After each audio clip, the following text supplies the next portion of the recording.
When I was in that gym 2 hours a day, 8 to 10 at night, because I was going to classes during the day, like it was just to put me in a different headspace. And that's what I fell in love with more than anything.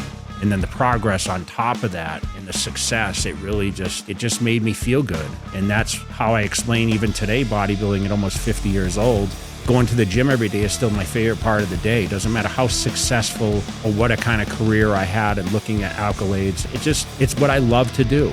If you asked me straight up, like what excites you, it's still the training. It's a clear head. It's my meditation. I found a magazine, a scrap magazine laying around the house. I saw Chris Dickerson. I looked at that physique and I was like, man, this is just like the Batman, Superman figurines that I played, I played with as a kid or saw in comic books. And I said, how does someone do this?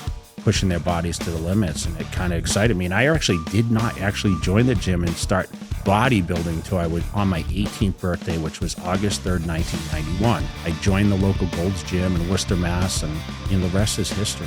When you start lifting weights, especially in high school, like you go to the gym and the kids bench press and they do curls, but you don't pay attention to the legs as much. 19, I think I squatted 700 pounds. My metabolism was really good. I didn't have a great diet growing up. I didn't know much about nutrition, and I came from a farming community, so we did eat healthy foods. We weren't allowed to eat a lot of sugar. The discipline side of getting up every day before school, working after school, school vacations, weekends, that's what gave me the base for bodybuilding. The physique was there, but more importantly, the mindset to be able to focus on doing a task and following through with that task, because it was a family business. We didn't punch clocks. So if we worked 12, 14, 16, sometimes 17-hour days, that was normal for me. I used to pray, honestly. I said every day when I got up, I said, please get me through this day, because I knew that 6 o'clock wake up time would go until I'd be at work until probably 7 o'clock at night without any kind of stopping or anything like that. That's what our job required.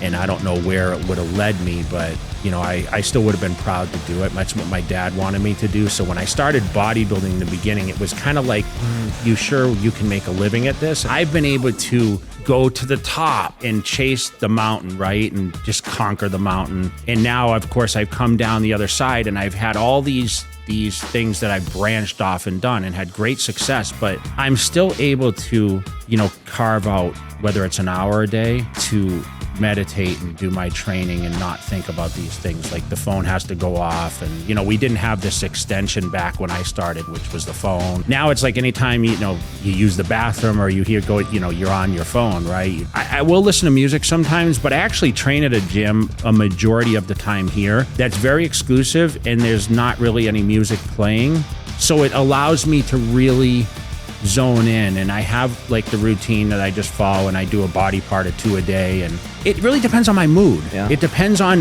what stresses I'm under, or if I just need to shut my brain off, because sometimes listening to music, it doesn't shut my brain off, if that makes sense. I know some people need that, but I'll be honest, sometimes I get so into my sets or so into the routine, I don't hear the music anyway. People used to come up to me in the gym when I was training for Olympias and say, the music's so bad in here. And I say, what music? I don't even hear it. I can zone things out like that.